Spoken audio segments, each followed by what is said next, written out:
When we think of Metro, we often think of things like garbage collection, land use, or public facilities like the zoo, the Oregon Convention Center, or the Portland 5 Centers for the Arts. But the regional tri-county government does much more, including collecting the Metro Housing Services Tax. Residents of Multnomah, Clackamas, and Washington counties voted in the tax on high-income earners 4 years ago to help address the region's housing crisis. Metro Council President Lynn Peterson is proposing changes to that tax, as well as extending its term. And Lynn Peterson is here to talk about those changes. Welcome to Eye on Northwest Politics. Thank you for having me.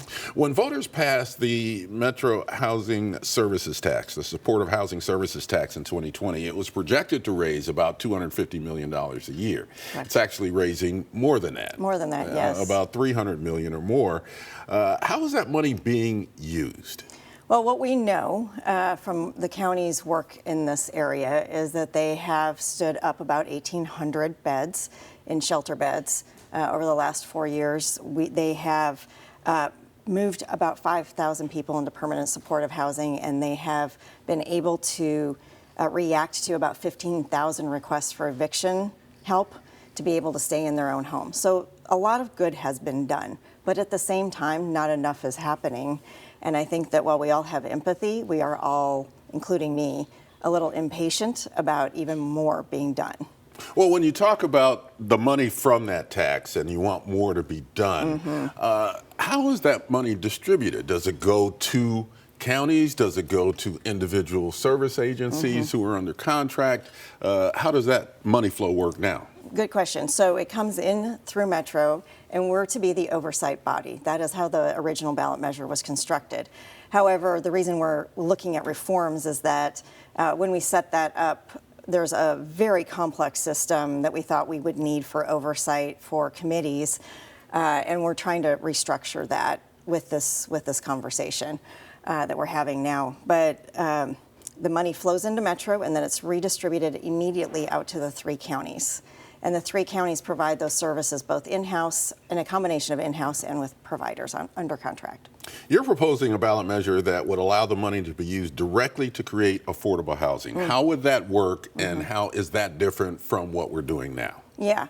So right now we have an affordable housing bond measure that folks will recall we passed in 2018.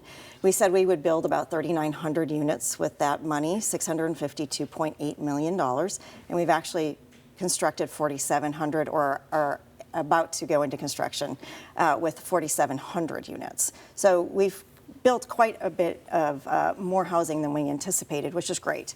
But that allocation of money ends in the next 2 years. So we're trying to figure out what is that bridge to be able to keep building housing, because the one thing that we do know, right, is that this region is still unaffordable, and the only way to move people out of homelessness is to have homes. So we want to try and keep that momentum going by going back out to the voters and asking for permission to use the supportive service measure to be able to help with that. The tax is set to expire in 2030, but you'd like to extend it. How long would you like to extend it, and why? Yeah. So in order to be able to actually construct housing and get enough revenue and still do the services, we believe that we would need to extend it by 20 years. But that also allows for the consistency and the stability that the folks coming off the streets need to be able to not just get into a home, but also have the wraparound services.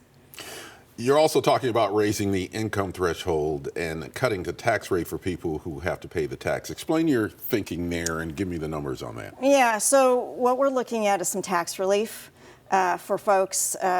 A lot of folks have, from the middle income bracket, have been swept up as inflation has occurred over the last 4 years. So we want to be able to index that so we can move more people out that are more middle income and not high income. And then the second one is really to give that tax relief. What we know just from the articles yesterday that came out from the governor's downtown task force is that a lot of high income earners are moving out of Portland and the region. And we want to make sure that we are providing economic stability as we move forward in time, because this measure is part and parcel of actually being able to accomplish the goals of the downtown task force and of our regional partners wanting to provide more economic vitality.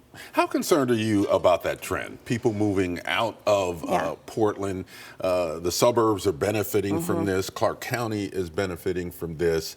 What can we do about that, and how do we stop that flow? Yeah, I think Portland has a lot to offer, and there's a lot of good things going on, and these trends are starting to curve back towards people wanting to be downtown, right? Feeling more safe, and people see that, but more has to be done. So I think what we're concerned about is not just the flow of the people out, but that they take their business out of the region, they take their company out of the region. We need those family wage jobs to stay here, and we need enough people to actually be providing, right, that want the services to grow those companies. So we are really concerned as a council, and I think everybody who is working on this is very concerned about the future of this region and how this issue plays into helping solve that. What's the process now? When should voters expect to see this measure on the ballot, and what has to be done before it can be placed on the ballot? Yeah, well, any reforms that we, any extension of this or any reduction in the tax rate has to be coupled with reforms, right? Because we know that we've gotten so far based on doing business with the status quo. But in order to do even more work to actually achieve more on this issue, move more people off the street, we're going to need to figure out what works and what doesn't work.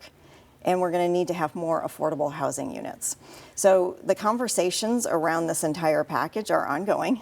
And we are working at the speed of trust. But I think, like everybody that is viewing and voting, we want to be empathetic, but we also are a little bit impatient at this point. Right? So possible maybe May?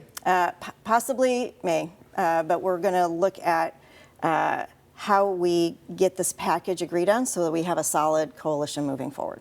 Lynn Peterson from Metro, thank you for being on Eye on Northwest Politics. Thank you.